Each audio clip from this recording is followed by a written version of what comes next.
went on a walk this morning. We brought the 22 and we were lucky enough to shoot a grouse. So I'm gonna clean this thing and we're gonna cook it up. So these are pretty easy to clean. You just want to spread their wings out.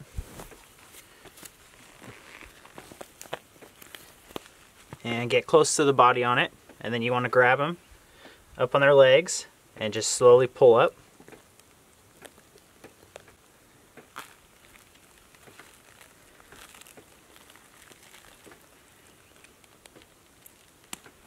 There we go. So that pulled basically the head all the way through the body. You got all the organs and stuff in there. And then here, you're gonna have, that's the breast meat, that's what we're after. Okay, so the only part, we're gonna take most of this actually off, and we're gonna feed the dogs, so that's one leg. You can eat these, we're just not going to, we're gonna feed them to the dogs. And then we'll take all these feathers, and these are gonna make great compost. And the dogs can also eat that. So this is the part we're after. That's the breast. You can see that's where I shot him, or her. This is a female. Take the wings off.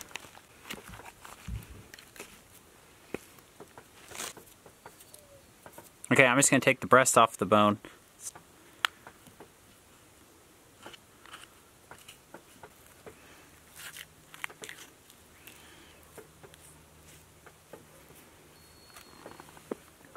I'm gonna get the other one cut off, and I think I'm gonna tenderize them a little and season them up, and we're gonna fry them.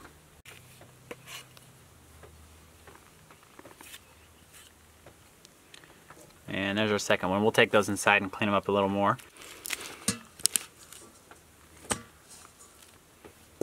So here's the gizzard. We can also give that to the dogs. And if you're ever interested, you can always cut into these and see what they've been eating. Some nice meat, and then it looks like she's got some grass and some little seeds and some rocks in there.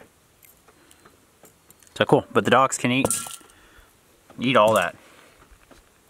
Okay, let's head inside and get these cleaned up and seasoned and cook some lunch. Okay, so I got the meat all cleaned up. First, we're gonna throw this loaf of bread that Ariel made in the oven. All right, so I think we're gonna make some sandwiches out of this, and the first thing we're gonna do is tenderize these breasts. This is a cool little tenderizer I've had for a couple years.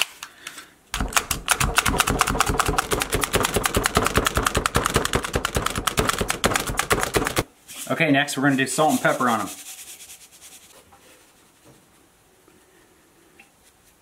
Alright, we're going to do kind of like a little breading on them. All I have in here is some flour, a little bit of cornmeal, and then a little bit more seasoning.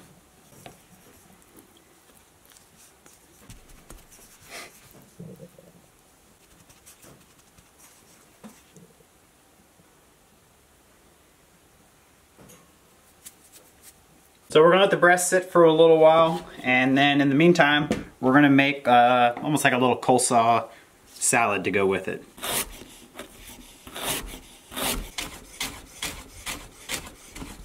Okay, so we already have some kefir in there, and we're gonna do some pepper. We got some spicy mustard. We're gonna do some salt. We've got some celery seed, a little bit of sugar, and a little bit of vinegar.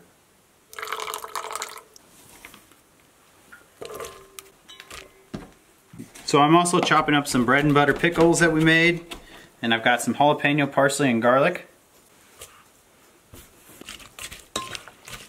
Okay, our oil is nice and hot. I'm gonna put our grouse in. Those are just gonna take about 2 minutes on each side.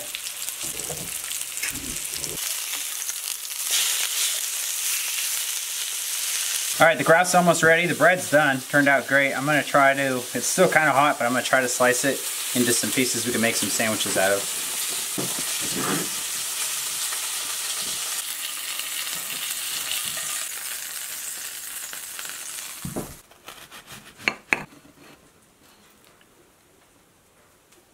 So I don't know if you can tell or not, but it is raining out, and this is probably the third time it's rained on us, so stuff is really starting to melt. I mean, we can actually see part of our dirt out there, and pretty awesome. We're looking forward to it. Hopefully we don't get any more snow, but I wanted to show you guys some free stuff we picked up, so let's head over to the trailer. So our next big project is going to be our chicken coop. We already bought some of the wood for it, and we happened to see someone giving this metal roofing away for free, so we jumped on it. They gave it to us. We got 4 pieces. They're 26 inches wide, 19 feet long, and there's this really cool dark green color. And then we also got, I think it's called the flashing for the roof. It's the part, you know, that goes on the top, and that's also dark green. So we're stoked to have this. This is going to save us at least $150, $200, and it'll go to good use. We're probably going to have to buy a little more to finish off the coop, but this is a great start for us. We also wanted to give you a quick update on how our seedlings are doing. It's been 2 weeks and I think a few days since we started seeds. And these are our pepper plants over here. Pretty good germination.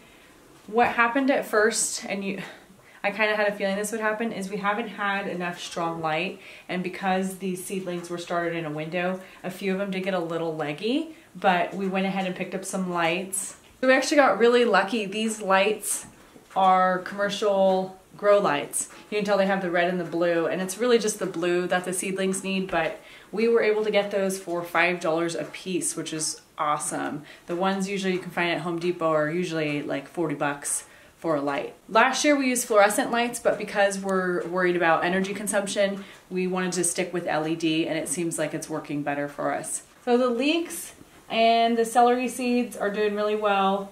I ended up having 2 trays. There was a mishap with the cats, as some of you may have suspected that would happen. It only happened once. Hunter or cat jumped up here and I grabbed him off, and when I grabbed him off it like pulled the tray off and it was awful. Anyway, so that happened like a week ago, and I had replanted the celery and the leeks, and those are all fine now. And then we have our tomatoes growing, and they're all getting their first true leaves now, so that's pretty exciting. And I think now that I added these lights, nothing's getting leggy anymore. It's now focusing on its leaves.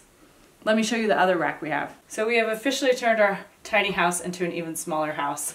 Eric built this kind of funny tray here, and we're gonna end up putting a lot more seed trays on it. I can't start cole crops until April, so it's, you know, there's still a lot more to add, but we've done some flowers. We've got all our herbs started. We've got thyme going, oregano, sage, all that's popping up, so, and onions right here. So I'm really happy with everything so far. We've been lucky that we've been able to keep it so warm in the house, and I think that's been a benefit to germination, but I am gonna have to be careful when it's time to harden them off and just make sure they're really ready to go outside. I will go ahead and keep you guys updated when we do our next big planting, which again is probably gonna be in April. All right guys, this might look like a whole lot of meat for just the 2 of us. But what we have in here is, on top is all of our food from the pig and the sausage that we made. A little further down is some stuff we're gonna make bone broth out of and lard. And on the bottom is all of the dog's food. We've been really fortunate lately. A lot of people have been getting rid of freezer burnt meat that we've been picking up for free and being able to feed the dogs with it. So we actually just found some more for free, so we're gonna head into town and pick it up. The only problem is we do not have nearly enough room in this freezer, so we're not gonna buy another freezer. It's out of the question. We're gonna have to go pick it up and figure something out when we get back.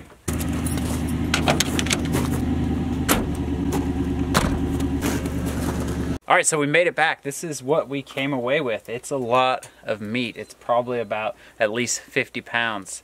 And we're gonna bring it over there and kind of start putting it away, and we'll show you what we got and kind of look through it. So this is our solution for not having another chest freezer. Ariel went ahead and dug this hole for us in the snow, and we're gonna be burying all the meat in there again. And it actually worked out pretty good last time we did it with the dog's food, so not a problem there. Let's go ahead and see what we got. So these are for us. She also gave us a bunch of these, I think like 6 bags of these cranberries, so we're gonna have to try to make something with those. So I think this is primarily fish, but I'm gonna dump it out and make sure that it's all good for the dogs. Cool, so yeah, it looks like it's all salmon. That looks like rockfish, and we've got some halibut. Yeah, so this is all perfect. This is gonna work out great for the dogs. And it is getting warmer. I mean, we've had highest temps of like, I think like 42 degrees. So stuff is starting to melt. So hopefully this is gonna stay frozen in the snow for a while. So when we feed our dogs raw, they actually eat a lot more than you would think. We usually, if we're not feeding raw, if we're doing kibble, they get 2 cups twice a day each. So each dog gets 4 cups a day. But when we're feeding raw, I mean, one of our dogs will get like a whole entire chicken a day. So this won't last too long. We should be able to go through it pretty quick.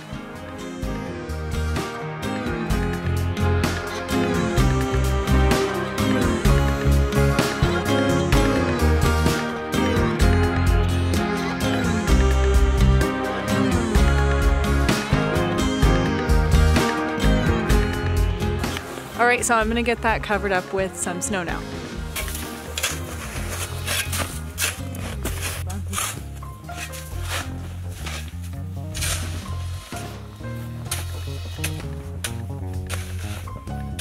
So I know that looks like we're probably not gonna get to it for a while. We have another container out here that we're working on for the dogs. The rest is in the freezer and we need this to stay frozen for quite a bit longer, probably maybe a month or so. So I think we'll be all right with the snow and how much snow we have around it.